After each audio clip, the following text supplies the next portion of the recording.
Why was everyone ignoring her at the briefing table? The desert didn't care who you were, man, woman, legend, or nobody. It stripped away pretension until only truth remained. Out here, the wind was judge and jury, and the sand remembered everything. Alina Rostova stood on the edge of the Mojave Desert, boots crunching into the pale grit that coated everything it touched. The osprey that had brought her in was already a fatting shadow, its rotor wash still twisting ghosts of dust into the dry air. Silence followed, the kind of silence that could crush a person if they weren't built to stand against it. She was. 48 years had a way of sanding the edges off everything soft. Her gear wasn't new, but it was immaculate. Olive drab shirt faded by sun and salt.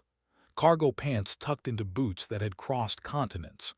The only thing that didn't fit the Marine standard was her rifle case, canvas, not polymer, scarred and lived in. A Humvee approached, engine coughing through the heat. She didn't flinch when the tires spat gravel at her boots. 4 Marines spilled out, young, loud, brimming with that peculiar mix of arrogance and insecurity only elite soldiers wore so proudly. They moved like men who had been told all their lives that they were the best, and believed it. The one in front had that look, square jaw, clean shave, and the kind of smirk that lived halfway between confidence and mockery. His name tape read Riley, though his friends called him Gator. The nickname fit. He had the lazy, predatory grin of a man who thought he already knew how the day would go. "You the contractor, Rostova?" he asked, voice just loud enough to make sure the others heard. "I am," Alina said quietly. Her tone was flat, professional. No challenge, no warmth, just acknowledgement. She learned long ago that silence carried more weight than pride ever could. Riley's eyes dropped to her rifle case. It wasn't standard issue, and that made it suspect. He grinned. Was expecting someone different. "I'm sure you were," she said simply. The others chuckled. A Lance Corporal Chun, according to his patch, said nothing, though the hint of amusement flickered in his eyes. He was younger, quieter, watching more than mocking. There was intelligence there, maybe even curiosity. But the rest, they were here for a show. "Colonel Thorne, waiting for you at the op," Riley said, jerking his thumb toward a ridge in the distance. "We're running long-range drills today, 2,000 meters and beyond. Hope you brought your big girl glasses." The laughter that followed was short and cheap. Alina adjusted her rifle case and started walking. The Marines followed, voices low but not low enough. "Librarian's gonna teach us to shoot. Maybe she'll read the wind from a book. My aunt shoots better than that." Each word was a pebble thrown against her armor. None of them hit. The desert stretched endlessly before them, pale, hot, and merciless. The wind came and went like a living thing, whispering through creosote and rock. Alina had walked through colder deserts, hotter ones too, but this place had its own cruelty. It tested patience, not endurance. The observation post came into view, a hollow in the ridge roofed by camouflage netting. Beneath it, Colonel Marcus Thorne stood like a monument to regulation itself. Ramrod straight, jaw set. Everything about him screamed order, precision, and a deep intolerance for deviation. He didn't move as she approached. "Ms. Rostova," he began, his voice even but clipped. "Colonel Thorne, I've reviewed your file." He held a tablet, though he didn't need it. He'd memorized the details, or the lack of them. Most of her record was redacted into irrelevance. To men like Thorne, that made her an anomaly, and anomalies were unwelcome. "It says you're a ballistic subject matter expert," he said, the words carrying a faint distaste. "The Pentagon believes my men could benefit from your expertise." "I'm here to offer a different perspective, Colonel," Alina said. Her eyes drifted over the landscape, reading wind patterns in the shimmering heat like a scholar reading scripture. One they might find useful. Thorne's mouth tightened. "A different perspective." He gestured toward his men. "These Marines are the best marksmen in the division. Quantico, Bridgeport combat deployments on 3 continents. They can read wind, spin, drift, Coriolis effect in their sleep. They've trained under the best. So tell me, what are you going to teach them? It wasn't curiosity. It was challenge. The question hung heavy in the hot air, and every Marine there waited for her to break under it. Elena's eyes found his, calm, unshaken. Doctrine, she said softly, is a map. It shows you the approved roads. It doesn't always show you the shortcuts or the paths no one's walked yet. I'm here to talk about the uncharted ones. A muffled cough of laughter came from Riley. Uncharted paths. With all due respect, ma'am, physics is physics. There are no shortcuts. Elena didn't turn her head. She didn't need to. Her voice lowered to a near whisper. Your data card tells you what the bullet should do in a perfect world, Corporal. It doesn't tell you what it will do in this one. Riley frowned, meaning. She gestured at the horizon. The wind out there doesn't care about your manual. The desert doesn't care about your calibration. You think you're reading air. You're reading chaos. Her calm unnerved him. The laughter stopped. Riley crossed his arms. And what's in that bag of yours? Some custom piece you built in your garage. You sure it's even chambered for something military grade? He meant to insult her, but she only looked at him, eyes steady, unreadable. I'll teach you, she said. No anger, no pride, just quiet certainty. The words landed heavier than any insult could have. Thorne raised an eyebrow. Very well, Corporal Riley, let's see what you've got. First target, 2,500 meters. Demonstrate your standard procedure. Riley smirked. Yes, sir. He and Chun moved to the firing line, a flattened patch of rock overlooking the valley. The rest gathered behind them. Gator settled behind his rifle, the sleek MK-22 glinting in the sun. Target's a steel plate full size painted white, he announced. Range 2,510 meters. Winds left to right gusting 20. Mirage is heavy. He rattled off the data like scripture, thumbed the inputs into his weather meter, then into his ballistic calculator. Solution: 28.2 mils elevation, 3.1 left windage. He looked over his shoulder, catching Elena's eye. This'll be a good example, ma'am. He squeezed the trigger. The rifle barked, a deep, sharp sound swallowed by the desert. 4 seconds passed before a puff of dust bloomed right of the target. Miss. Impact right 2 mils, Chun reported flatly. Gator frowned, adjusted, fired again. Another miss. Then another. The silence grew heavier with each wasted round. Colonel Thorne's jaw twitched, his patience thinning. Diaz, he ordered, take the line. Sergeant Diaz, older and steadier, set up with deliberate calm.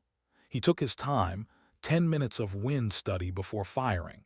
His first shot landed closer. His second didn't. Even he couldn't cut through the invisible rivers of shifting air that twisted through the valley. 4 shots, 4 misses. The desert remained indifferent. The Marines exchanged uneasy glances. The silence that followed wasn't pride anymore. It was doubt, the kind that seeps under your skin when the impossible starts to feel real. Then Thorne's radio crackled. It wasn't training comms. It was command frequency encrypted. The tone in his voice changed. Copy, hostile contact confirmed.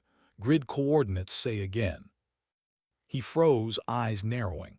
Mortar set up at the crash site. He listened, expression turning grim. Then he turned to his men.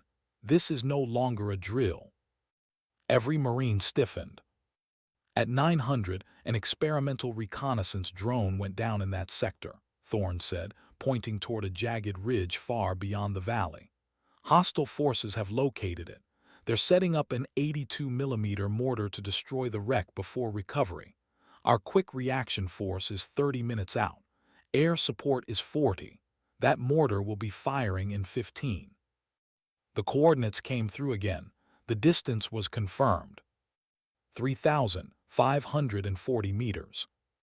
The number hit like a physical blow. Diaz was first to speak. Sir, that's beyond any effective engagement range we have. Not with this wind, not with. I'm aware, Sergeant, Thorne cut in sharply. But we are the only unit with line of sight. We do something or that equipment burns. The silence that followed was suffocating. Gator looked at his rifle like it had betrayed him. The others stared across the heat shimmer toward the far ridge, a range so vast it may as well have been another planet. And then quietly, deliberately, Alina moved. While the Marines argued about impossibility, she knelt by her canvas bag and unzipped it. No fanfare, no speech, just the calm precision of someone who'd already decided. The sound of the zipper was loud in the silence. She drew the rifle out, and the desert itself seemed to hold its breath. It was unlike anything they'd ever seen. A beast of polished steel and black chassis, its barrel long and heavy, its muzzle brake the size of a fist. The scope looked like it had been stolen from an artillery piece. It wasn't sleek. It was purposeful, brutal, engineered for one thing. Even Gator was silent. "What in God's name is that?" Chun whispered. Diaz swallowed. .416 Barrett, custom build, maybe a Barnard action, Jesus. Thorne took a step closer. "Ms. Rostova, can you make that shot?" Alina slid a magazine into place. The sound of the click echoed like a gunshot. "The rifle can," she said softly. "We'll see if I can." Then she lay prone, aligning herself with the impossible. The desert wind shifted, whispering through the rocks. The young Marines watched in silence, the bravado gone, replaced by awe, and something they hadn't felt all day. Hope. Because sometimes when everything fails, the most unlikely person steps forward. Not with noise, not with orders, but with quiet certainty. And the desert listens. Why was she so calm? While the others whispered about impossibility, Alina Rostova simply moved, precise, deliberate, almost ritualistic. Her hands had the patience of someone who'd done this 1,000 times and buried the consequences of each. She didn't look at the Marines. She didn't explain herself. She didn't need to. The rifle she assembled was more than a weapon. It was memory, craft, discipline, and pain machined into steel. Every piece fit with a whisper, every click a quiet act of reverence. Colonel Thorne's men stood in a semicircle, their pride slowly eroding under the weight of her composure. The same men who'd mocked her hours ago now couldn't look away. They'd never seen calm like this. Not on a range, not in a war, not anywhere. Chun knelt beside his spotting scope, adjusting the focus with trembling fingers. "Ma'am," he started, but the words faltered. Alina's voice, soft but firm, cut through the heat. "I'll need your eyes, Lance Corporal. You spot for me." The young Marine blinked. "Yes, ma'am." Riley, the loudest one of the bunch, took half a step forward.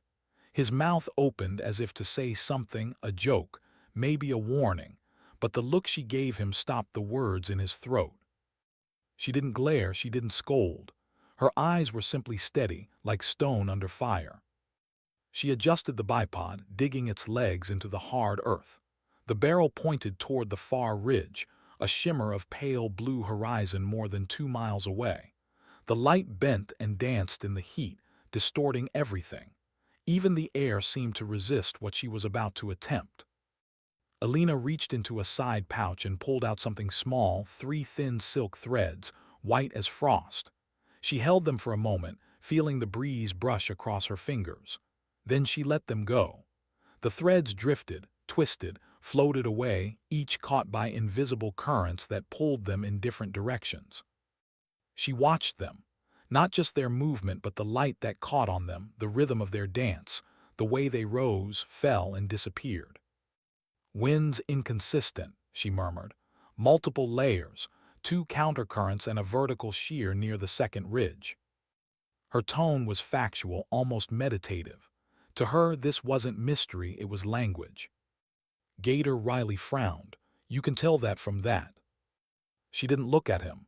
"You can, once you've spent enough years listening to the air." Then she opened her notebook.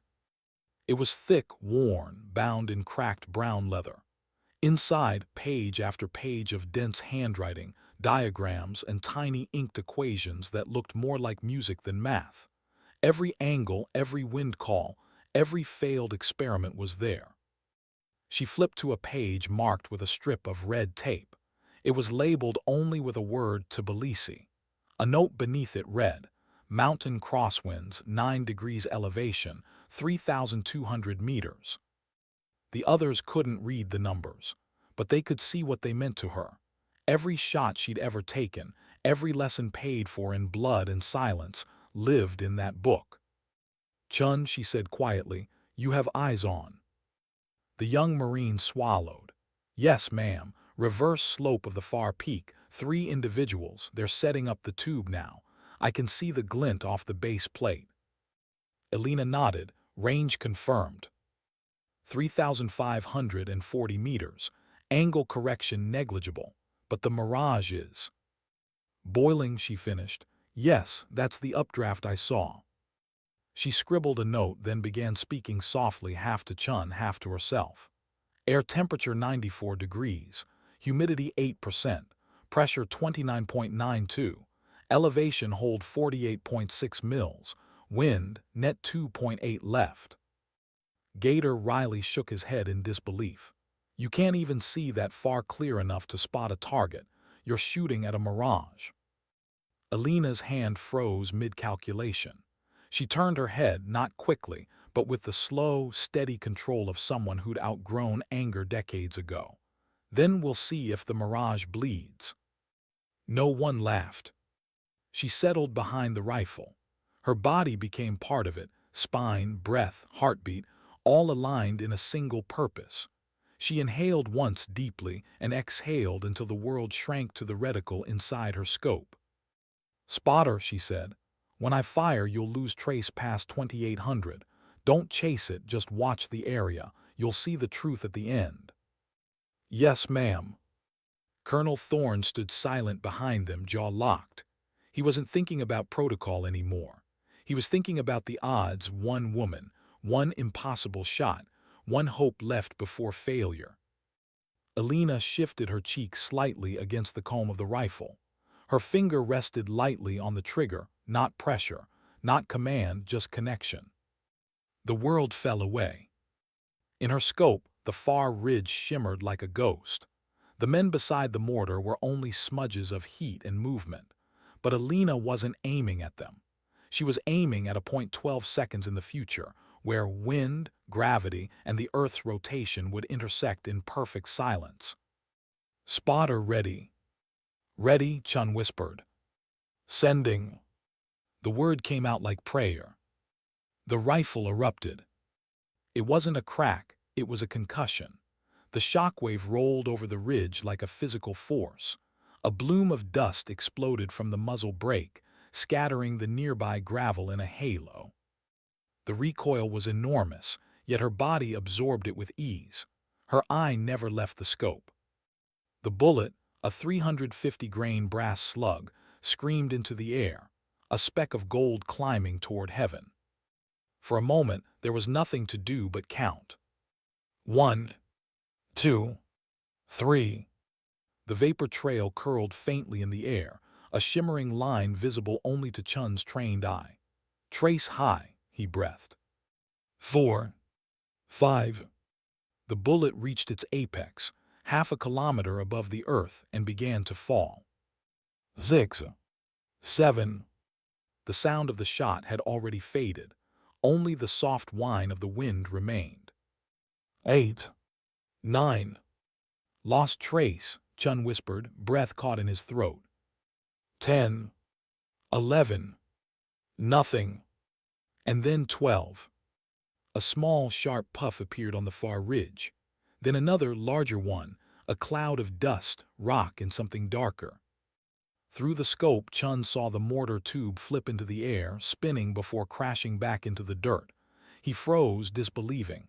"Impact," he shouted. "Direct hit, target down." His voice cracked through the comms like lightning. The ridge went utterly still. For a heartbeat, no one breathed. Even the desert seemed to pause, as if the land itself needed to process what had just happened. Then the colonel's voice, hoarse with disbelief, broke the silence. "Confirm impact." "Confirmed," Chun gasped. "Mortar position neutralized, 3 hostiles down." The men behind him erupted, not with cheers but stunned murmurs, half in awe, half in fear.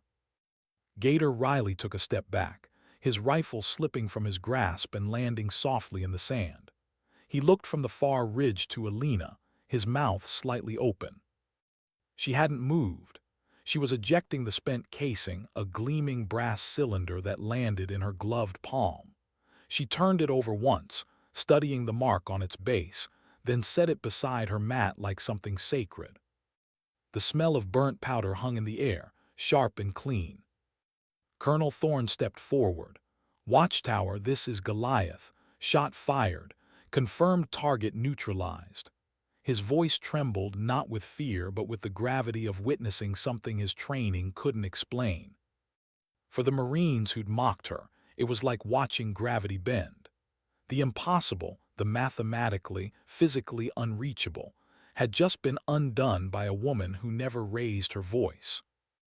Diaz walked slowly to the mat, drawn like a pilgrim. He knelt, eyes fixed on the rifle. 416 Barrett, he murmured. "Custom build." He leaned closer, squinting at a small engraving almost hidden beneath the scope mount, a bird of prey, diving in full flight. He froze. "Kestrel," he whispered. The name hit the air like a round, fired into silence. The others turned. Chun frowned. "What did you say?" Diaz didn't answer. He was already pulling up a data pad from his vest, tapping through secure files. "Kestrel," he repeated, more to himself. "It can't be." On the screen, classified fragments began to appear, redacted mission summaries, years old. Operation Scythe's Harvest, Kandahar, 2009. HVT neutralized. Range 2,815 meters. Another. Operation Silent Anchor, Zagros Mountains, 2012. Enemy anti-air emplacement destroyed, 3,150 meters. The rest was blacked out, but at the bottom a line glowed faintly. Operative call sign, Kestrel. Status, KIA Horn of Africa, 2018. The young Marines looked at her. The quiet woman now sitting calmly beside her rifle, methodically cleaning the bolt as if nothing had happened. Chun swallowed. "She's supposed to be dead." Riley couldn't speak. He just stared. Colonel Thorne's face had lost its iron stiffness. The soldier in him, the one who understood mastery when he saw it, recognized something beyond rank or regulation. He took a slow step forward, stopping a few feet from her. "Alina," he said quietly, "you were Kestrel." She looked up at him, eyes gray as the desert sky, and didn't answer. But the silence was confirmation enough. Thorne stood still for a moment, then straightened his back. He raised his hand, slow and deliberate, and saluted, not as a superior officer, but as a soldier to a legend. The other Marines followed without a word, aligning themselves unconsciously. For the first time that day, there was no arrogance, no doubt, no laughter, only reverence. Alina inclined her head slightly, acknowledging the gesture. Then she returned to her work, cleaning, oiling, reassembling. The rifle, the instrument of an impossible miracle, deserved respect. Riley stepped closer, voice unsteady. "Ma'am, the second ridge, the opposing wind. How did you read that? There was nothing visible." Alina looked at him, her expression softening, not pride, not superiority, just patience. "You learned to see the color of the wind," she said quietly. He frowned. "The color." She nodded toward the valley. At high magnification, the dust changes hue. Air moving away scatters light warmer, redder. Air moving toward you cools the tone. It's subtle, but it's there. You see it long enough, it starts speaking to you. Her words landed like a revelation, and a riddle all at once. Experience isn't in the manual, it's in the margins. The desert wind carried the echo of her shot across the valley, whispering through the rocks like a secret it would keep forever. And somewhere, far away, in places no longer spoken of, someone might have smiled, knowing that the ghost once called Kestrel was still out there, teaching the world one impossible lesson at a time. Why did the quiet feel heavier after victory? The desert night had swallowed the day's heat, leaving the rocks cold and the air sharp. The stars above burned clean and merciless, the kind of sky that made men feel small. At the edge of the ridge, Alina Rostova sat alone beside her disassembled rifle. A single battery lamp cast a soft circle of light around her. Everything beyond it was darkness, vast, endless, indifferent. She worked in silence, not the kind that comes from peace, but the kind you earn after too much noise. Her hands moved with precision, cleaning each piece of the rifle like a surgeon washing the day off her soul. Barrel, bolt, trigger group. Each part laid out neatly, wiped clean, oiled, inspected. There was a ritual to it, a rhythm that steadied the mind when the heart was restless. The Marines had gone. The laughter, the arrogance, the disbelief, all gone too. They'd left behind only footprints, coffee cups, and a silence that didn't quite know what to say. Alina liked it that way. She preferred machines to people. Machines were honest. They either worked or they didn't. They didn't doubt. They didn't pity. She paused, holding the long bolt in her hand, watching the reflection of the lamp flicker along its polished steel. Somewhere in that glint, she saw another desert, a younger version of herself, prone behind a rifle in Afghanistan, the air hot with gunfire and loss. She saw the faces of people she couldn't name anymore, the ones who never came home. The bolt turned slowly between her fingers. She'd taken hundreds of lives, maybe more. She stopped counting after her third deployment. But tonight, this shot, it had been different. It wasn't about an enemy or an order. It had been about proving something, not to them, to herself, that she wasn't finished, that the quiet years hadn't dulled her purpose.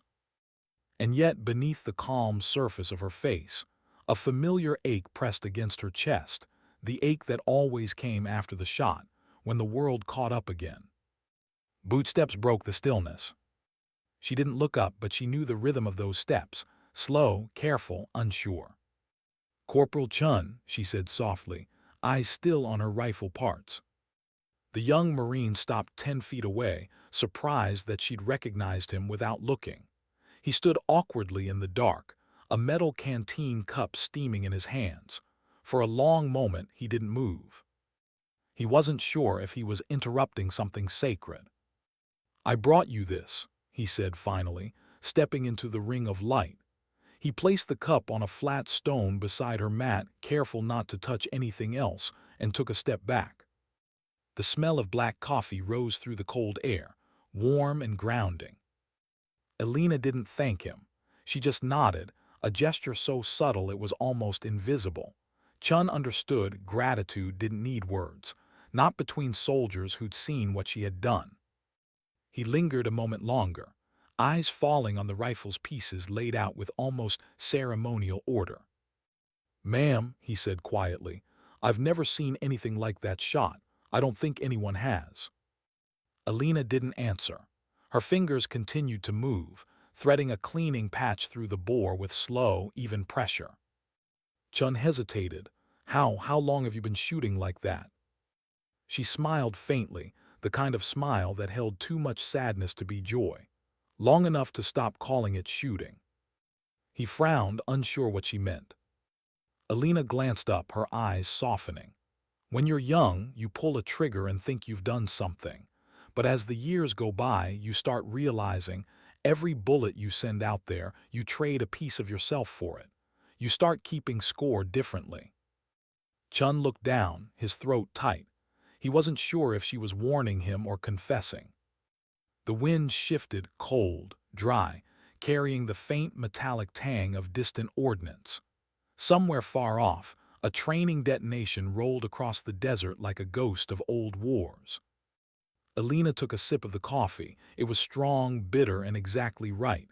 "You spot well," she said finally. "You don't overtalk the shot." Chun straightened slightly, pride and humility fighting inside him. "Thank you, ma'am. I tried not to breathe too loud. That earned him a small laugh, quiet but real. Good instinct. Most spotters talk themselves out of seeing the truth. You didn't. He hesitated again. Then softly, you were really Kestrel, weren't you? Alina's hand paused halfway through reassembling the bolt. The name hung in the air like smoke, fragile, haunting, real. She didn't answer right away.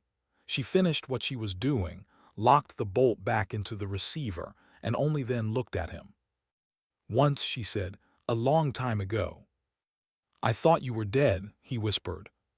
She gave a faint shrug. Maybe I am, depends who you ask. For a moment, neither spoke. The desert wind filled the silence, sighing softly across the ridge. Chun looked at her, not the myth, but the woman. The lines at the corners of her eyes, the thin scars along her knuckles, the exhaustion that never quite left her posture. She didn't look invincible. She looked human. Why'd you stop? He asked quietly. Alina set the rifle down. Her gaze drifted out toward the horizon, where the moonlight silvered the dunes and distant peaks. Because every mission took something, she said softly. A friend, a name, a reason. After a while, I couldn't tell if I was winning or just surviving longer than I should have. She picked up the coffee again, turning it in her hands. When you get good enough at killing, people stop seeing you as human. They start calling you things. Ghost, asset, weapon. You stop hearing your name altogether. Kestrel wasn't me. She was who they needed. Chun didn't know what to say. His throat felt tight, the cold biting through his uniform. Alina's voice softened. But the thing about ghosts, eventually, they start haunting themselves. The lamp flickered, shadows shifting across her face. For a heartbeat, she looked ancient, not in years, but in experience. A soul worn thin by repetition. Chun nodded slowly. You saved that drone, ma'am. You saved us. Alina gave a small, almost imperceptible smile. That drone doesn't care. The desert doesn't care. But maybe, she exhaled, the breath curling into the cold night, maybe one of you will remember why we try anyway. Chun looked down at the ground. I will. She believed him. He turned to leave, his boots crunching softly against the rock. At the edge of the light, he stopped again, glancing back. Ma'am. Yes. That thing you said earlier about seeing the color of the wind. He hesitated. Do you think anyone can learn that? Alina looked up at him, her eyes reflecting starlight. If they stop looking for shortcuts. He nodded. Good night, ma'am. Good night, Marine. He walked away, disappearing into the darkness, his silhouette swallowed by the desert. For a long time, Alina sat in silence, sipping the last of her coffee.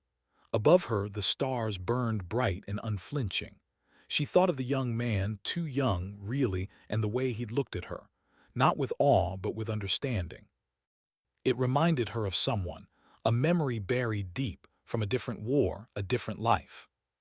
A young girl, a spotter, dead before her 20th birthday. The memory rose unbidden, dust, heat, the sound of a heartbeat echoing through her scope.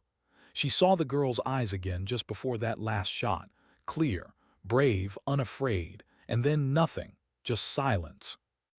Alina set the cup down beside her rifle, her hands folded over her knees. I taught her too, she whispered to the wind. She didn't get to grow old enough to regret it. A shooting star burned across the sky, carving a silent streak of light over the black horizon. For a long time, Alina just watched it fade. Then she reached forward, closed the bolt on her rifle, and locked it in place with a soft click. It was ready again, always ready. But she wasn't sure she was. She leaned back against the stone, eyes half closed, the desert's endless quiet pressing down around her. Somewhere out there, the Marines were sleeping, their lives forever changed by what they'd witnessed. And she, the ghost they'd mocked that morning, sat awake, keeping watch over a world that no longer remembered her name. The wind rose again, brushing softly across the ridge. It carried sand and faint echoes of voices long gone. She closed her eyes and listened. Sometimes silence wasn't peace, it was penance. Why did dawn always feel like judgment? When the first light broke over the Mojave, it didn't rise gently. It cut across the horizon like a blade, slicing through the night, burning away what the darkness had kept quiet. The desert changed color with every passing second, from deep indigo to pale amber, to the washed-out gold of another unforgiving day. The Marines woke early. None of them had slept well. Even in their tents, the memory of that single shot kept replaying 12 seconds of silence that had rewritten everything they thought they knew. It wasn't just awe, it was something deeper, a question that gnawed at them all. What kind of person becomes capable of that? Corporal Gator Riley sat outside his tent, elbows on his knees, staring at the dust between his boots.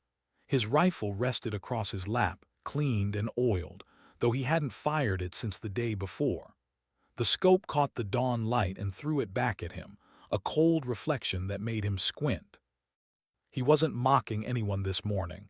His voice, when it finally came, was quiet. "She made it look easy," he murmured. Across the camp, Diaz chuckled dryly. "It's never easy. You don't see the years behind the trigger, just the seconds before the shot." Riley nodded, not looking up. "Still feels like magic." Diaz shook his head. "No such thing as magic, kid. Just math, muscle memory, and something the manuals can't measure." Riley frowned. "What's that?" "Conviction," Diaz said simply. "The kind that costs you pieces of yourself every time you pull the trigger." The young corporal fell silent again, his gaze fixed on the horizon, where, somewhere out there, the woman who'd humbled them all was probably still awake. She was. Elena Rostova stood on the ridge above, the same spot where she'd made the impossible shot. Her rifle was slung across her back now, its weight familiar and balanced, like a piece of her own spine. She watched the light crawl over the desert, turning the ridges into molten gold. She didn't feel pride. She rarely did anymore. Pride belonged to the young, to the ones who still thought skill could erase guilt. The wind tugged at her sleeves, carrying faint echoes of laughter and radio static. Training would resume soon. The colonel would want his men back on the range. But Alina knew today's lesson wouldn't be in shooting. It would be in silence. Footsteps crunched behind her. "Permission to approach, ma'am," a voice said. Alina turned slightly.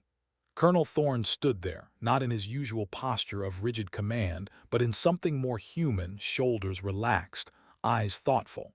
He carried a mug of coffee in one hand, the steam curling between them. "You don't need permission to talk, Colonel," she said softly. "After yesterday," he replied, offering a faint smile, "I think I do." She accepted the cup, nodding her thanks.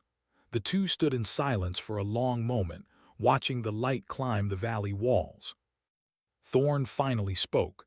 "I read your file again last night, what little there is left of it. I imagine it's mostly redacted."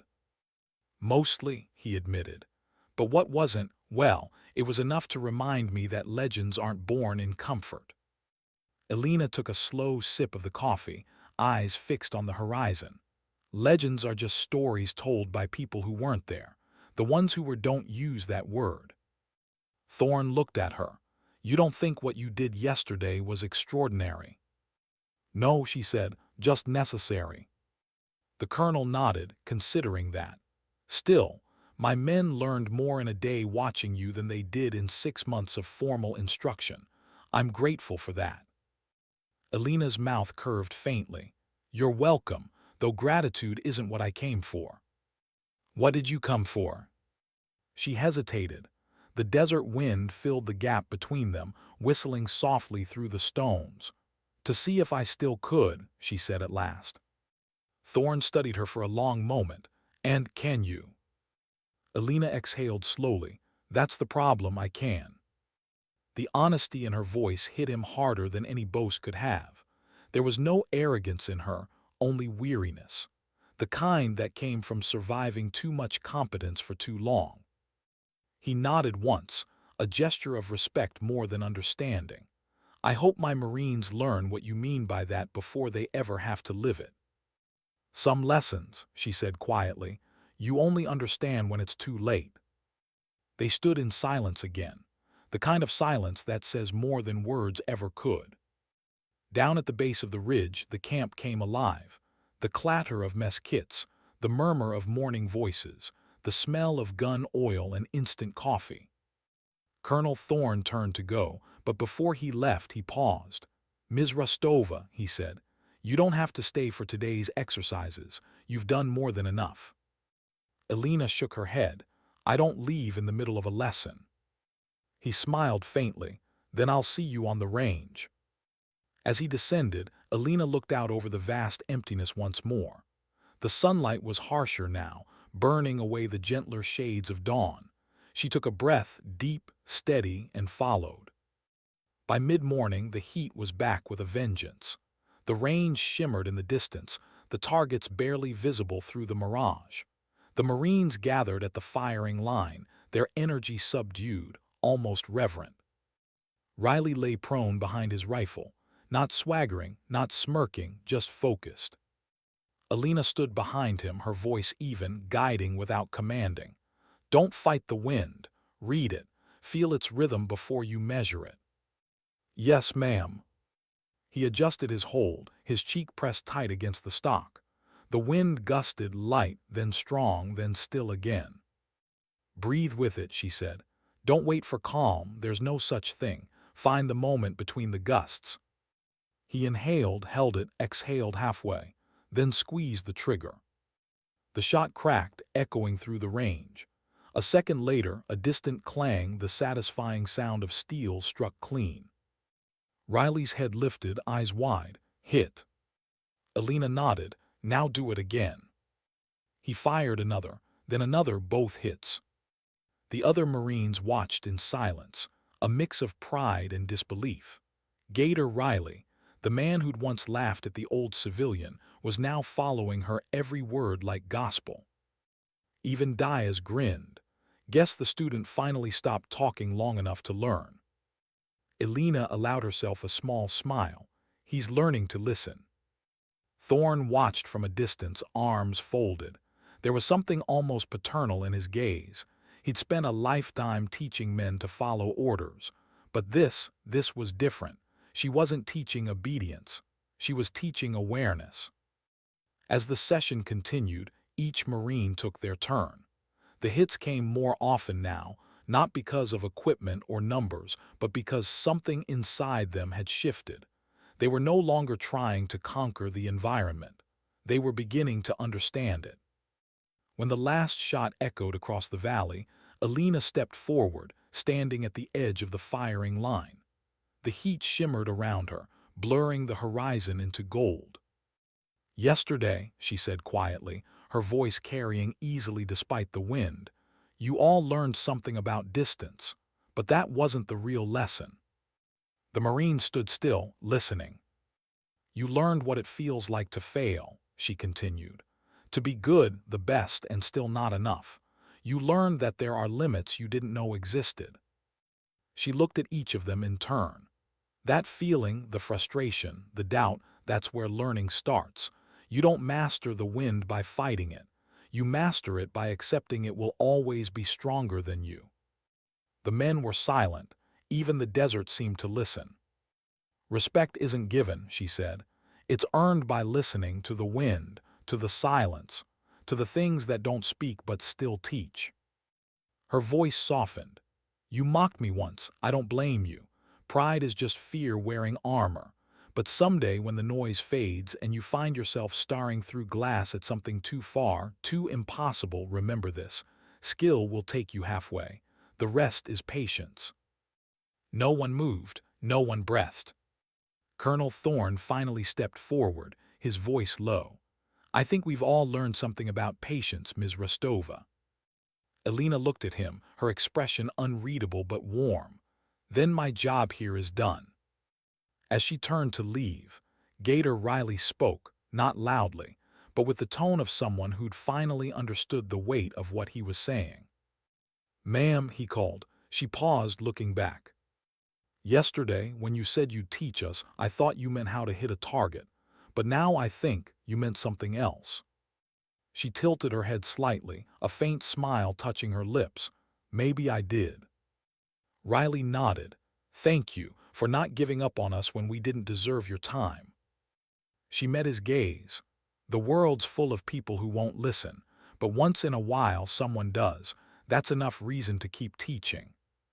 Then she turned toward the horizon, her silhouette fading into the shimmer of heat. Just another shadow in a land that remembered everything but spoke of nothing. As the day wore on, the Marines packed their gear in thoughtful silence. The usual banter was gone, replaced by a quiet respect that didn't need to be spoken aloud. From the ridge, Colonel Thorne watched her go, the ghost of Kestrel walking away, her rifle slung low, the wind tugging gently at her shirt. For the first time in years, he felt humbled, not by authority but by grace. And as the last glint of her rifle disappeared into the vast, blinding desert, he whispered something only the wind could hear. "Sometimes dignity doesn't speak, it simply acts." The desert said nothing in return. It didn't need to. It already knew. Why did she always know when the past was coming back?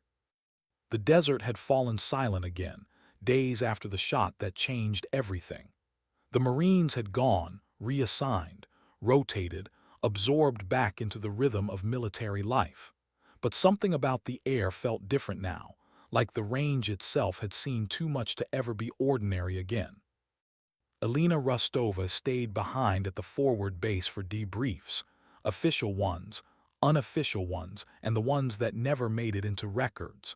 She didn't like attention, but attention always found her eventually. This morning she sat in a small metal briefing hut, the kind that baked like an oven after sunrise. The blinds were half closed, stripes of light cutting across her face. Her rifle case leaned in the corner, zipped shut for now. She'd already gone through 2 colonels and a civilian contractor from DARPA asking for insights. They wanted equations, numbers, ballistic coefficients. None of them asked how she knew when to fire, only what she'd done. That was the problem with bureaucrats. They wanted mastery in spreadsheets. Elena gave them data, but never everything. Some truths don't fit into boxes. When the door opened again, she expected another round of curiosity. What came instead was silence, the kind of silence that arrives before something important. A tall man stepped in, civilian clothes but the posture of a soldier who'd forgotten how to stand any other way. His hair was close-cropped, streaked with gray. A faint scar cut through his left eyebrow. "Elena," he said softly. She froze. It had been years since anyone said her name like that, as if it carried history. "John." He nodded once, stepping closer. "Been a long time." "Not long enough," she said. He gave a ghost of a smile. "You always did hate reunions." She leaned back in her chair, studying him. CIA again, DIA, or something deeper this time. He didn't answer. That was answer enough. John Harper, former field coordinator, occasional handler, and one of the few people alive who knew what Kestrel had done, looked tired. Not physically, but morally. "They're talking about your shot," he said quietly. "Word travels fast when it shouldn't." "I figured it would." He nodded. "The Pentagon's calling it the most impressive live-fire demonstration in Marine Corps history." "It wasn't a demonstration," she said flatly. "It was necessity." "Maybe, but it got attention. The kind that reads between classified lines." Elena's fingers tapped once against the table. "You mean them?" "Yeah." The air between them thickened. There was only one them in her world, the quiet branch of intelligence that had created Kestrel, then buried her when she became too human to be useful. "I'm not interested," she said before he could continue. "You don't know what the offer is yet." "I don't need to. I left that world for a reason." John sighed. "And yet here you are, still carrying that rifle, still teaching soldiers how to see wind." Alina looked at him, her eyes tired but sharp. Teaching isn't killing. He nodded slowly. But sometimes the world doesn't care about the difference. The silence stretched. The hum of the old air conditioner filled the space between them. Finally, he set a small folder on the table, thin, no markings. She stared at it but didn't touch it. Not another contract, she said quietly. Not another ghost mission. Not from me, John said. From the Joint Task Command. They're reviving an old directive, Operation Black Veil. They want you in an advisory role officially as a civilian consultant. Unofficially. He hesitated. They need a problem solved. Her jaw tightened. What kind of problem? John slid the folder closer. A long-range assassination cell. Former contractors are people working freelance now. They've gone rogue. 3 confirmed kills in 2 countries. And they're using your math, Alina, your equations, your doctrine. Her hand stopped halfway to the folder. My doctrine. He nodded grimly. They pulled fragments from your old field manuals, the redacted ones, built an entire methodology around it. The wind color patterns, the environmental delay, everything. You trained ghosts once and now they're loose. Alina exhaled, slow and controlled. I told them not to teach it. It wasn't meant for replication. John's voice softened. You told me that, they didn't listen. She opened the folder. Inside were 3 photographs. Each one was sharp, clinical, a man in a convoy, a woman in a government complex, a soldier mid-salute, all dead, all clean headshots from extreme distance. Range, she asked. 2,700 meters, first confirmed over 3. The shooter's name on intercepted chatter, Aquila. Alina's eyes flickered, the smallest tremor breaking her composure. They'd give him that name, she murmured, bird to bird. John watched her carefully. You trained him. I trained someone. I don't remember who he became. He sat back. They think you're the only one who can find him, the only one who can predict his next move. The patterns he's using, it's you, reflected, distorted. Alina closed the folder. You want me to hunt my own ghost. I want you to stop him before he kills again. She stared at the table. You're assuming I can still stomach it. John's voice softened, almost pleading. He's already killed 3. He'll kill more. And if anyone deserves to stop him, it's the one who created him. That last word, created, landed like a blow. Alina stood, walking to the window. Outside, the desert shimmered under the merciless sun. The same horizon she'd stared at for years, thinking she was done. But peace had never fit her. It was something she borrowed, never owned. She turned back to him. What happens after? John hesitated. We both know there's no after, but maybe you get to sleep better knowing it ends with you. She gave a small, humorless laugh. I stopped sleeping years ago. He didn't push further. He knew her answer was already forming in the silence. Finally, she said, I'll need a spotter. John raised an eyebrow. Any preference? Someone who still listens. He understood. By sunset, the range was empty again. The Marines had rotated out. The air smelled of dust and cordite. Alina walked alone across the ridge, her rifle case over her shoulder. The silence felt heavier now, not peace, but the calm before motion. As she reached the observation point, she stopped. The place still carried the echo of that impossible shot, the spot where the legend had returned. She unzipped her case and checked the rifle.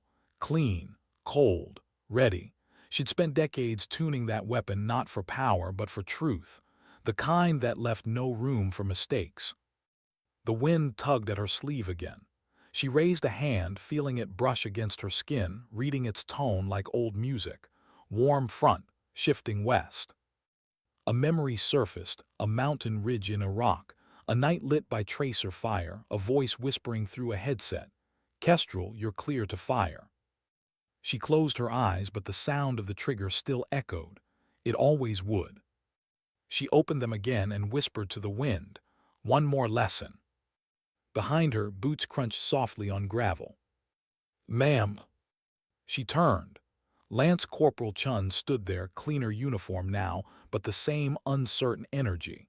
He must have just arrived back from base logistics. Didn't expect to see you again, she said. They reassigned me, he said. Colonel Thorne said you requested a spotter. Her brows lifted slightly. I said I needed someone who listens. I didn't know he'd take it literally. Chun smiled faintly. Guess I made an impression. She studied him for a moment, then nodded. You did, and you're not afraid of silence. That's a start. He tilted his head, noticing the rifle case. You're going somewhere. She nodded once, farther than usual. Training. Not this time. There was something in her tone, something final. Chun's smile faded. Will you come back? He asked quietly. Alina paused. If I do, it means I failed. He looked at her, unsure whether to feel fear or admiration. Then I hope you don't come back, ma'am. She smiled faintly, the kind of smile people make when they've already accepted the cost. Good, she said. Then you've learned the last lesson. She shouldered the rifle and walked past him, her boots crunching through the dust. The sun was setting now, blood red against the horizon, painting her silhouette in a halo of fading light. Behind her, Chun stood silent, the wind brushing his face, carrying her voice faintly as she descended the ridge. Never aim to kill, Lance Corporal. Aim to end what shouldn't have begun. The desert swallowed the rest. And for the first time since that impossible shot, the silence felt like the beginning of another story, one she didn't want to tell, but had to live. How do you hunt a ghost that you trained to disappear? The flight was unmarked, a blacked-out military transport that didn't officially exist. Alina Rostova sat by the window, though there was nothing to see but clouds and the slow bleeding of dawn. The vibration of the engines hummed through the hull like a steady, mechanical heartbeat. Across from her, Lance Corporal Chun sat stiff-backed, his hands clasped, eyes darting between her rifle case and the mission folder he wasn't supposed to read. He'd been briefed, partly, enough to know the name of the target, not enough to understand the history behind it. You don't have to come, Alina said quietly, not looking up. Chun blinked. Permission to speak freely, ma'am. She nodded once. Respectfully, you said you needed a spotter. I did. He hesitated, then I'm coming. Alina's eyes shifted toward him, calm, a faint flicker of something like respect. Most people run from what they don't understand. I grew up around ghosts, Chun said, voice steady. I just didn't know one of them could shoot 3.5 kilometers. That earned the smallest smile from her. The kind that came and went so quickly, it was easy to doubt it had ever been there. Outside, the sun was rising, washing the clouds in red and gold. It looked peaceful, but she knew better. Beauty, she'd learned, was often camouflage for danger. The pilot's voice crackled through the intercom. ETA 20 minutes to drop zone. We're crossing into Georgian airspace. Chun frowned. Georgia, as in? The mountains, Alina said. Caucasia Range. Long ridges, crosswinds, cold, the kind of place you learn patience or die without it. She hadn't been here in years. Not since Tbilisi, the entry in her old leather notebook marked by red tape. The memory stirred uncomfortably. Snow, thin air, and a shot she'd never wanted to take but had. The world had praised it as art. She'd called it penance. Chun glanced at the folder. Aquila, he read aloud. Why that name? Alina looked out the window again. He chose it. In Latin, it means eagle. Bird of prey, Chun murmured. She nodded. He thought he was honoring me. Chun's brow furrowed. He was your student. For a while, she said softly. Before I realized he wasn't learning how to read the wind, he was learning how to control it. The difference is everything. Her voice lowered. I taught him precision. The agency taught him detachment. Together, we built something too efficient to feel. Silence filled the cabin. The pilot's voice returned. "We're over the ridge, 2 minutes." Alina closed her eyes briefly. "When we land," she said, "you don't speak, you don't ask questions, you just watch, understand?" "Yes, ma'am." She looked at him again, really looked, and for a moment she saw something of herself in the way he held his fear quietly, respectfully. "Good," she said, "because what we're walking into isn't a hunt, it's an echo." The helicopter set down in a narrow valley. The rotors chopped the thin mountain air into a frenzy before fading away into silence. The world here was made of rock, snow, and wind, endless wind, that howled through the gullies like an ancient voice whispering warnings too old to understand. Alina knelt immediately, unzipping her case. The familiar rhythm steadied her pulse. Bipod, scope, bolt, check, breathe, everything in its place. Chun crouched beside her, scanning the jagged horizon through his spotting glass. "There's a ridge 2 clicks east," he said. "Thermal drone picked up movement before we dropped." She nodded. "That's him. He'll be high with the sun at his back." Chun adjusted his lens. "You can tell that already." "I taught him to."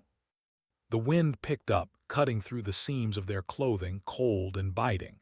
Alina raised her hand, palm open, feeling the currents. 17 knots, shifting northwest.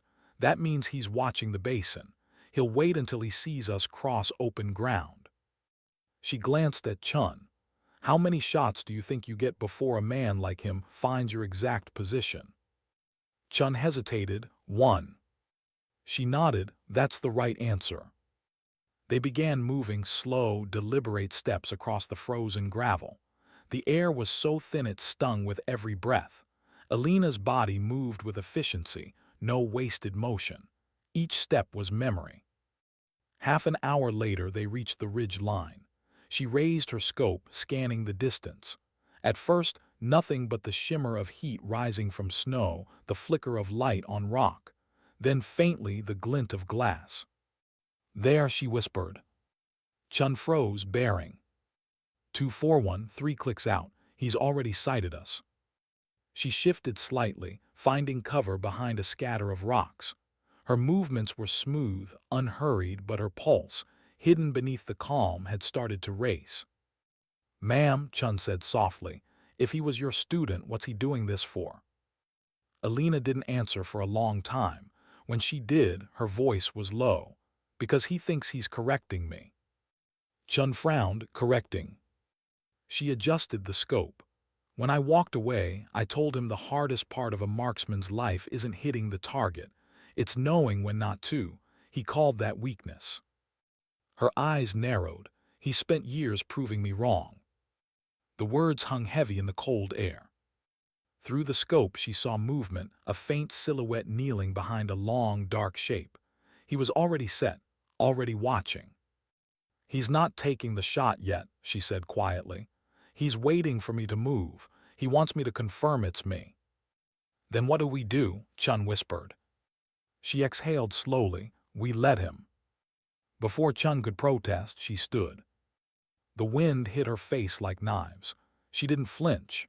Her silhouette became clear against the ridge, a figure framed by endless white. For 10 seconds nothing happened. The air was silent, heavy with anticipation. Then faintly a flash.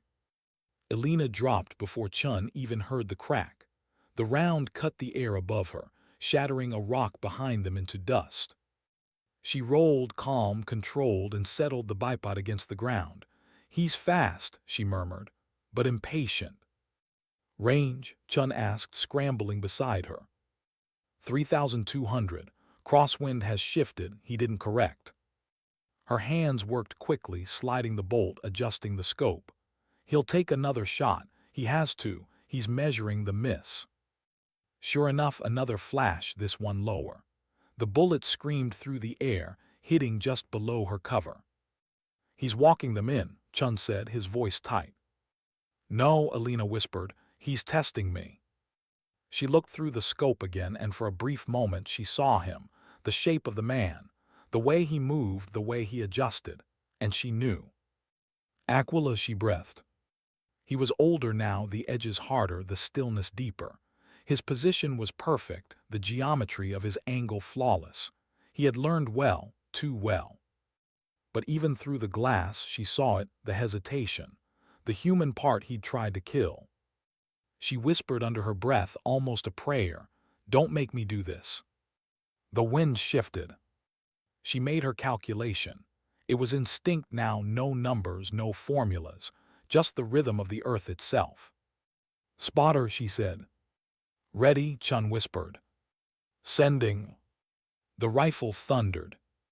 The echo rolled through the valley like distant artillery. Chun held his breath, watching through the spotting glass. 4 seconds. 5. Then a splash of snow erupted beside Aquila's position. "Miss barely." "He moved," Chun said, "fast." "Of course he did," she murmured. "He learned from me." She adjusted the bolt, chambering another round. "He'll relocate. He won't stay still twice, but he'll want me to chase him. That's what he never learned, that stillness isn't weakness." Chun's voice trembled slightly. "Then what do we do?" Alina lowered her rifle, her eyes closing briefly. The cold bit into her skin, the wind whipping her hair loose. "We wait," she said. "We let him wonder which lesson I came back to teach." The silence that followed was vast, ancient and alive. Somewhere out there, her former student was crawling through the snow, calculating, questioning, remembering the same lessons she'd once drilled into him under firelight and fear. The teacher and the student, mirrored across 1,000 meters of cold wind, each waiting for the other to breathe first. Alina looked through the scope again, whispering softly to the ghost she'd made. "You want to prove you're better than me? Then stop hiding behind the shot. Show me you still have a soul." No answer came, only the endless whisper of wind, the language they both spoke fluently. Hours passed. The sun dipped low, turning the mountains copper and blood-red. The standoff continued, silent and tense, two sharpshooters caught between duty and memory. Chun's fingers were numb. He shifted slightly, glancing at her. "How long can this go on?" "As long as it takes," she said. Then quietly, "He's not the only one testing patience." The boy nodded, then looked through his scope again. In that frozen silence, he began to understand something his generation never taught him, that war wasn't always won with fire. Sometimes, it was won by refusing to blink. When the first snowflakes began to fall, Alina whispered to herself, "He'll move soon. The cold breaks precision." Chun's voice was soft. "What will you do when he does?" She didn't look up. "I'll remind him what mercy looks like before I decide whether he deserves it." The wind shifted again, carrying that faint, familiar hum of danger. Somewhere out in the white, another rifle waited, another heartbeat listening for hers. And as night closed in, Alina Rostova, the woman once called Kestrel, lowered her cheek to the comb of her rifle and whispered to the storm, "Your move, my student." The snow swallowed her words whole. What happens when the student no longer needs the teacher? The night fell thick and cold, muffling sound and distance until even the mountains seemed to hold their breath. Snow drifted across the ridge, slow and silent, perfect for killing, perfect for vanishing. Alina Rostova lay prone against the frostbitten rock, her rifle cradled in her arms like a secret she wasn't ready to share again. Lance Corporal Chun crouched beside her, his breath fogging in the dim red light of the scope. They had been waiting for hours. No radio chatter, no drone pings, just the sound of the wind and the slow tick of their own heartbeats. Somewhere beyond the valley, Aquila was still out there, moving, watching, thinking. And that was what frightened her most, not the rifle, not the range, but that mind, the way he thought like her. Chun rubbed his gloved hands together, trying to keep feeling in his fingers. "He's not going to shoot, is he?" Alina didn't answer. She tilted her head slightly, eyes scanning the line of black rock that cut across the moonlit snowfield. "He will," she whispered. "He's testing my patience. That's how I used to break targets, let them tire themselves into mistakes. Targets, Chun said softly. You mean people. She gave a small nod. Same thing when you're trained to stop feeling the difference. The words lingered in the cold air, heavy, too honest. Then faintly a sound, a crack of stone. Both froze. Alina's scope moved slowly, methodically, sweeping left to right. She found it, a shimmer of heat on thermal, the faint outline of a man crawling along the ridge opposite. She breathed once steady. He's repositioning 2 clicks south. He'll want higher ground before sunrise. Chun adjusted the spotting glass, voice tight. We can flank him from the lower basin. No, Alina said immediately. He'll expect that. Then what? She pulled her glove tighter and began packing up the rifle. We move up, above him. Chun blinked. That's suicide. He'll have every angle. Alina's tone didn't waver. So did I once. He learned from that too. She stood, her movements quiet and sure. The cold bit into her skin, but she didn't seem to notice. Her breath came slow, deliberate. You still think you can reach him, Chun said softly. She looked at him, eyes calm but full of something he hadn't seen before, regret. If I can't reach him, I'll have to stop him. Either way, it ends tonight. They moved through the snow in silence, low, deliberate steps, rifles slung, the wind scraping against their hoods. The stars above burned fierce and distant, throwing long shadows that crawled across the ice. For an hour they climbed. The air thinned. Their breaths turned ragged. Alina's movements slowed but never faltered. She'd done this before: the cold, the hunger, the edge between fear and focus. Halfway up the ridge, she stopped suddenly, crouched low. He's close. Chun froze. How do you know? She pointed to the snow ahead, one perfect indentation. A knee print, fresh. Her voice dropped to a whisper. He knows we're here. The next second, the world cracked open. A rifle thundered from above. The round slammed into the rock beside them, spraying shards of stone and snow into the air. Contact, Chun shouted, diving for cover. Alina didn't flinch. She rolled behind a ledge, chambered around, and aimed high into the darkness. Through her scope, she caught the faint glimmer of muzzle flash, there, just below the ridge crest. She exhaled slowly. Too high, too clean, he's baiting. Another shot, another miss, intentional. He's not trying to kill me, she murmured. Chun blinked. What? He's proving a point. Another crack of thunder. The round sliced past them, close enough that she felt its whisper against her cheek. She lowered her rifle slightly. He's saying I taught him well. Then she stood. Ma'am. Stay down. Her silhouette rose against the snow, backlit by moonlight, deliberate, exposed. The firing stopped. Silence reclaimed the mountain. Alina raised her voice, calm but carrying. You've made your point, Aquila. You're alive, I know it. Now come out. For a moment, nothing, only the endless whisper of wind.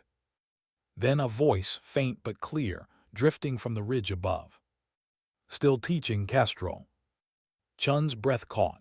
The voice was young, smooth, confident, but beneath it something cracked, pride fractured by years of bitterness. Alina's rifle lowered. Not anymore. The voice echoed back. That's a lie. She smiled faintly. Maybe, depends who's listening. A shadow moved on the ridge. Slowly, deliberately, the figure stood. He was taller than she remembered, lean, wrapped in snow camouflage, his rifle slung low across his chest. The moonlight caught the edge of his cheek, the faint line of a scar. Aquila. He looked down at her, his breath misting in the cold.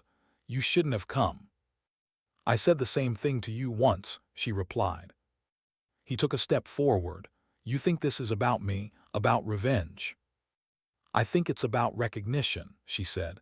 You wanted the world to know your name. His jaw tightened. I wanted it to mean something. Alina nodded. It did, until you made it about the killing. Aquila's eyes narrowed. You killed for years.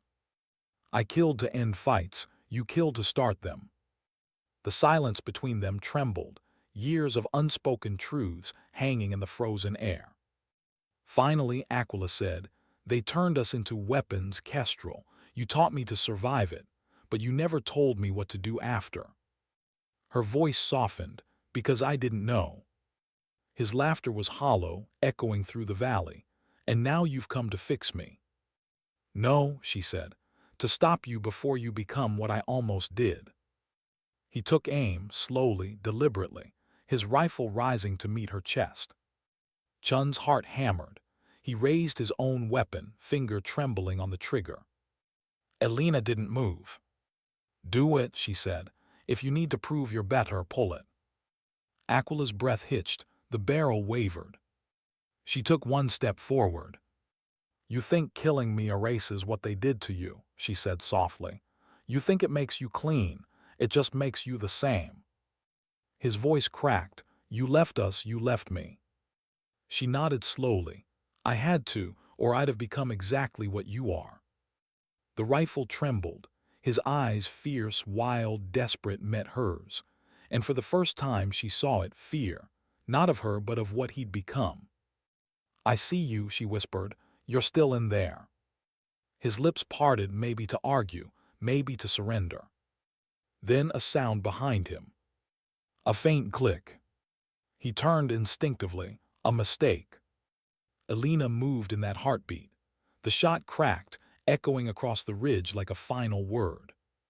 Aquila dropped to his knees, a clean hole through his shoulder, not fatal but final. His rifle fell into the snow. Elena walked toward him, slow and steady. He looked up at her, pain twisting across his face. "You could have killed me." "I did," she said quietly, "just not the way you expected." She knelt beside him, pressing a hand against the wound to stop the bleeding. "This isn't the way you end a war," she whispered. "This is how you end a cycle." He blinked at her, dazed. "What happens now?" "You live," she said, "and every day after this you remember what mercy costs." Behind them, Chun approached cautiously, rifle lowered, eyes wide. Elena looked at him. "Radio the extraction team. Tell them we have one casualty and one survivor." Chun hesitated. "Ma'am, what do I call him?" Elena looked down at the broken man beneath her hand, once her student, now her mirror.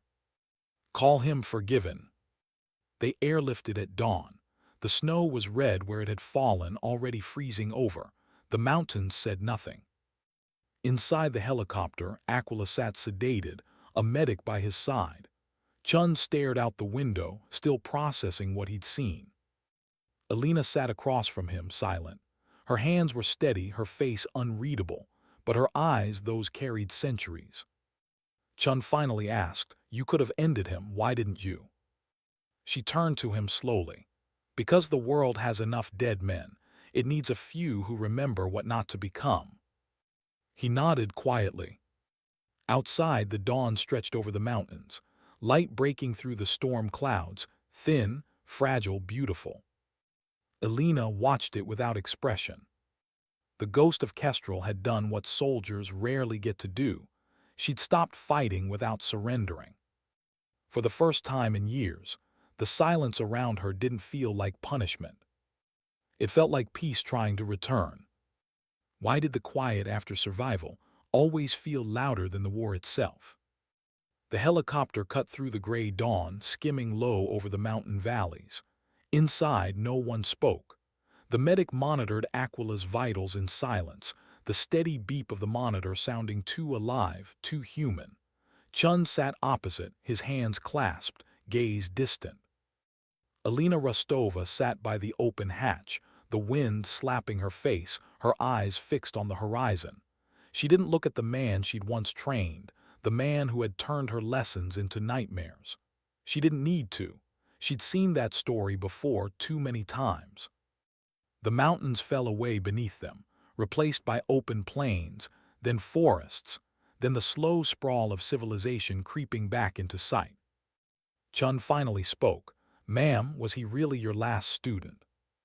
Elena didn't look at him. Everyone's last student is themselves, she said softly, and most people never graduate. The wind tore the words apart before they could settle. The debriefing took place in a facility that didn't officially exist: gray walls, no insignia, no clocks. 3 officers and a man in a suit asked their questions in voices stripped of empathy. Dates, times, trajectories, distance of engagement. Alina answered precisely, calmly, like she was reading from a manual. Not once did she mention the tremor in Aquila's hands. Not once did she explain that the hardest shot she'd ever taken was the one she didn't let finish the job. When it was over, the man in the suit leaned back. "Impressive work, Ms. Rostova. We'll declassify your involvement under the standard civilian clause." She nodded once. "Good." The man paused. "There's talk of reinstating you as a technical advisor, longer-term contract. You'd have full clearance again." Alina's gaze lifted slowly. "You think this was a recruitment test?" He hesitated. "We think your country still needs you." She smiled, faint, tired, real. "Then teach it to stop needing people like me." The silence that followed was sharp. She stood before they could reply, gathered her case, and left. Outside, the sky was pale blue, the kind that always looked colder than it felt. She walked until the facility disappeared behind her, until the sound of helicopters faded into nothing. A small bus stop sat by the road, half buried in dust. A stray dog slept in its shade. The world, indifferent as ever, kept turning. She sat on the bench, rifle case at her feet, and finally allowed herself to breathe. Not the trained kind, controlled, steady, tactical, but a human breath. Uneven. Real. A memory flickered: a young girl once sitting on a similar bench, a rifle too heavy for her hands, waiting for orders that never made sense. She smiled faintly at the thought. So much time spent learning how to hold her breath, so little spent learning what it meant to let it go. 2 days later, she stood on the edge of the Mojave again. The same ridge, the same endless wind. But this time there were no Marines, no laughter, no mockery, no orders. Just the desert, vast, ancient, unchanged. She placed the rifle case down and unzipped it slowly. The weapon gleamed in the afternoon light, perfect, precise, deadly. Her fingers moved across its surface with something between love and apology. "You and I," she murmured, "we've done enough." She disassembled it piece by piece, laying the parts across a flat rock like she was building a monument to what she'd once been. Chun's voice echoed in her memory, "Will you come back?" She hadn't answered then, but she knew now. No one really comes back from war. You just learn how to stand still long enough that the ghosts pass through you without stopping. When the rifle was stripped bare, she gathered the pieces and began to bury them one by one. Barrel first, bolt, scope. Each motion felt like closing a chapter. When she was done, she stood, brushing sand from her hands. The ridge looked no different, but she was. For the first time, she wasn't carrying the weight of steel on her shoulder. Just air. That evening she drove into town, a small, sun-baked place that smelled of coffee and dust. The kind of town that forgot people like her existed. She found a diner at the corner of an empty street. The waitress behind the counter looked up and smiled politely. "What'll it be?" Alina paused, realizing she hadn't been asked that in years, what she wanted. "Just coffee," she said, "black." She sat by the window. Outside, the sky turned orange, then crimson, then deep violet. A freight train rumbled in the distance, cutting through the desert like a heartbeat that refused to stop. On the radio, a slow country song played, something about time and forgiveness. She didn't know the words, but the melody settled somewhere deep inside her. When the waitress refilled her cup, she said quietly, "You military?" Alina smiled faintly. "Used to be." The woman nodded, thoughtful. "My brother was, never talked much about it." Alina looked at her coffee. "There's not much worth saying. The ones who understand don't need words. the ones who wouldn't believe them anyway. The woman smiled sadly. Guess that's true. Alina nodded. Guess it is.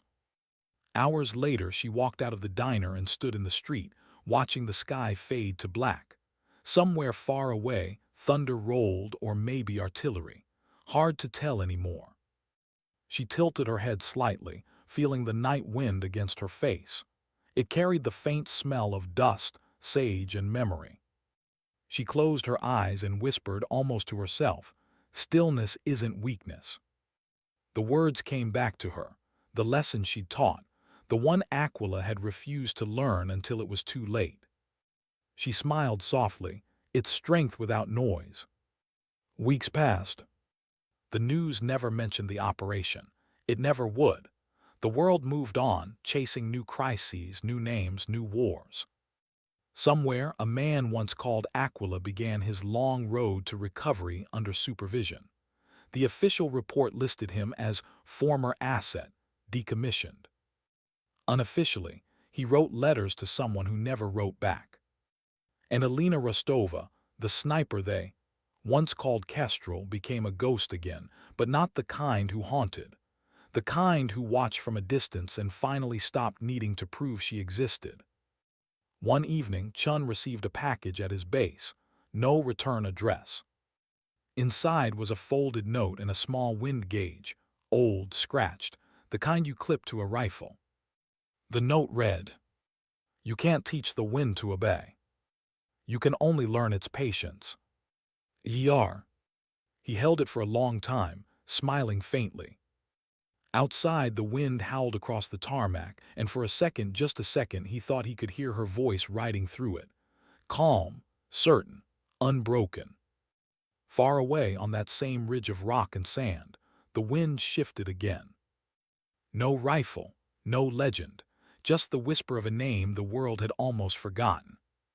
Kestrel. Once that name meant death from nowhere. Now it meant something else. Stillness.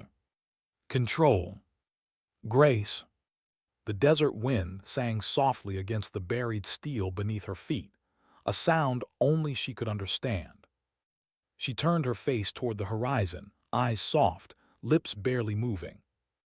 Sometimes, she said to no one, dignity doesn't speak, it simply acts. The wind took her words, carried them away, and kept them. And for the first time in her life, Alina Rostova, soldier, teacher, sniper, ghost, finally felt what peace really sounded like. Silence.